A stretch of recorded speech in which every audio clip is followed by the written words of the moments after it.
and a plectrum. That's all I use. Yeah. To do all that stuff, because that's the way I taught myself. And what? So just that and that. Yeah, that's all. I don't use no. No, none of that. Just that. That's yeah. bonkers. Yeah, no, it's bonkers, but it gives Django playing with 3 fingers. Yeah, yeah. But it gives me a sound, and I thought, well, why change? You know, some people spend a lifetime trying to get their own sound. I got it accidentally, without, you know, because I thought I was sounding like Pete Townsend or Burt Jansch, because they were my heroes. Yeah, yeah. And of course, it ends up sounding like yourself. Thank goodness. Yeah, I don't know. I mean, I have to say, I could have done a few lessons early on. I mean, just to, because the amount of time you waste and spend trying to figure out how someone's doing something, and you're doing it all wrong just because your fingers are in the wrong place or whatever. And if someone said, "Well, it's up there," and you do that and that. But Nick, what it's done for you and it's done for me is to develop your ear. You to start this, you know, you try to play things, and you play it incorrectly, but in so doing, you learn something. I firmly believe that. Yeah. And it makes your fingers do something that they because kids today, I always sound like an old fogey because I am, but kids today, it's all there for them. They've got the tablature, they've got the DVDs, they've got great guitars that play straight out the box that only cost them £100, beautiful effects and stuff, you know. But us, we used to plug into radiograms, you know, playing through terrible guitars, and that sorts out the ones who really want to do it and the ones that don't. Well, there wasn't there wasn't an option of learning. You know, I couldn't go on YouTube and see how Guthrie Govan does it, or if I can't do that because there wasn't that option. So we just had to get on with it. Yeah. I remember Bob Dylan said he went to see a great musician who I saw many years ago, the Les Cousins in Greek Street, called Mike Seeger. He was the younger brother of Pete Seeger. And he was the most amazing guy. He could play fiddle, alto harp, brilliant banjo player, brilliant guitarist. And Dylan went to see him, and he thought, how am I going to get to be as good as Mike Seeger? And he said, the only way I can be as good as Mike Seeger is to be Mike Seeger. So the point he's making is, you're never going to be Mike. Don't bother. Be yourself. Be as good as you can be. You know, play to your own strengths. Yeah. You know, that's what's created Nik Kershaw. What's created Gordon Giltrap. Just doing everything that we do wrong. But at the end it comes out right. If it sounds right, it is right. That's my theory. Sometimes comes out right. Come on, impress me, Mr. Kershaw. Well, that's the worst thing. We're going to talk about. I don't have any party pieces because the guitar to me is just a means to an end. Because I'm a singer, I'm a songwriter.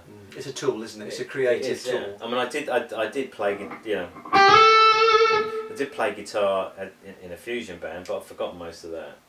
Yeah. So I don't really try. I don't test myself anymore. Yeah.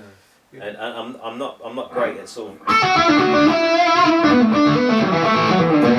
I'm not great at blowing over stuff. You know, if you just okay, let's just those chords. Let's just do that. I can do it, but I just end up sounding like everybody else. Yeah, I didn't think I could improvise. I've had a go recently. It's quite good fun, but. So because I don't have that connection. That direct connection from there to there. So what I do if I want to play a solo on an album or on a song, I'll sing it. Yes. Because there is a direct connection from there. Yeah, I've been told this. A lot of players do this. Yeah. So I'll sing it and I'll do a few takes. Then I'll comp it together on the thing, and then I'll learn how to play it on the guitar. And the people say, "Oh, man, how do you think of that? It doesn't come naturally to guitar player." And I said, "Well, it didn't me neither. Because it's been crafted. I didn't learn it on the guitar. I sang it." Yeah, and I think Brian May's the same. I think Tony Iommi is the same. Most of those guys, they're not jamming guitar players. They craft their solos. Yeah. I've just done this album with Oliver Wakeman, and I've been so paranoid about my electric playing. He said, "Well, just come up to the house and just blow over that." So I just do all this stuff. And he's pieced together some of the most amazing guitar solos I've ever heard. Yeah. And it's me. Yeah. But now I've got to I've had to spend weeks learning it. I think, what did I do there? You know, especially as you may have spliced something, you go from that octave to there. Yeah. You know, so that's a bit difficult. But he said the great thing about the electric guitar is you got this freedom. You can play across the bar lines. You can play with the timing.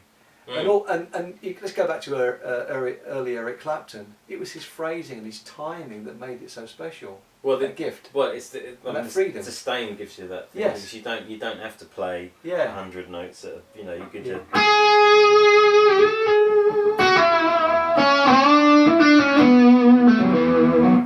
It doesn't have to be. You know. Yeah. I mean, I can't do the. I don't know what's going. It's like playing with your feet. I don't know how to do I that. don't do that either. But I'll leave that to others who can do it better than me. So it's tapping and all that. Yeah, so it's not all about speed. It's just about playing the right note at the right time. Were you ever a great fan of Peter Green's at all? Because I used to love. I never really got into it. I'm not, it was a bit. I'm not. This is going to sound terrible. A bit before my time. Yeah, probably was. Because the Fleetwood Mac that I knew was Stevie Nicks and whatever and all that. So I kind of I never really got into early Fleetwood Mac, and so I didn't. The only time I became you can tell an old fart doing the interview. Tell me, what do you think of Peter Green? I'm sorry, I've never heard of him. No, it's not true. Well, of course I have heard of him because then I remember seeing a documentary about Peter Green when he came back. Cozy Powell was trying to bring him back into the fold. God rest his soul. Yeah. And how nervous he was about doing it and stuff. And on that, I just remember that documentary. He was terrified and getting on stage and stuff, but he was doing it, and he was some of the stuff he was playing was beautiful. Yeah. Yeah. But you're more of a Ritchie Blackmore and Jeff Beck man. I think I'd put Jeff Beck at the top there. I would say so. Because Jeff Beck I think is one of the greatest electric guitar players who's ever lived. It's because there is no one else like him at all. And you get players like as I mentioned Guthrie Govan, who's technically an amazing guitar player, absolutely. We're hoping to interview Guthrie at some point. Bless him. He lives down the road. He's in Chelmsford. Yeah. But and I saw him with Steve Wilson a couple of months ago as well. Incredible guitar player. But for me, Jeff, it's just the sound he gets. There's no pick, is there? He's just using his fingers and his thumb, and it's just. I remember the first time I heard the final piece, and we're going back.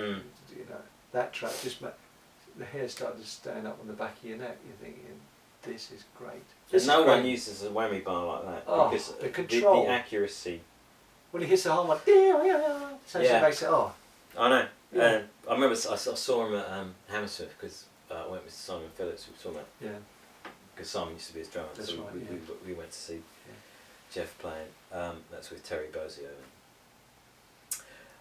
Fantastic gig, obviously. But at the point at which there's that or whatever that thing is, and everybody's going, oh, I want to see. How does he do that? He was totally aware of the fact that all these guitarists are sitting there watching, waiting for him to do that. And he did it, and he turned his back before he did it.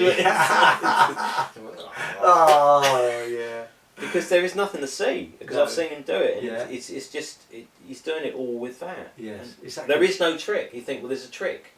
But there's no trick. He's really doing it. He really is that accurate with that. Yeah. I don't know how you. I can't do it. I can't do it. It's just. I don't know how you get that much movement in it without busting a string either. He's also he's quite a muscular guy. I mean, you can tell he's. He really lays into it. He's not a namby-pamby player. That's for sure. No, he's really a lot of in his playing. Yeah, that's fantastic. Nick, it's been an absolute joy. I've been looking forward to this for the last 30 odd years since the first time we met, and thanks for your time today. I really appreciate it. It's great chatting to you, to get an insight into the way you do stuff.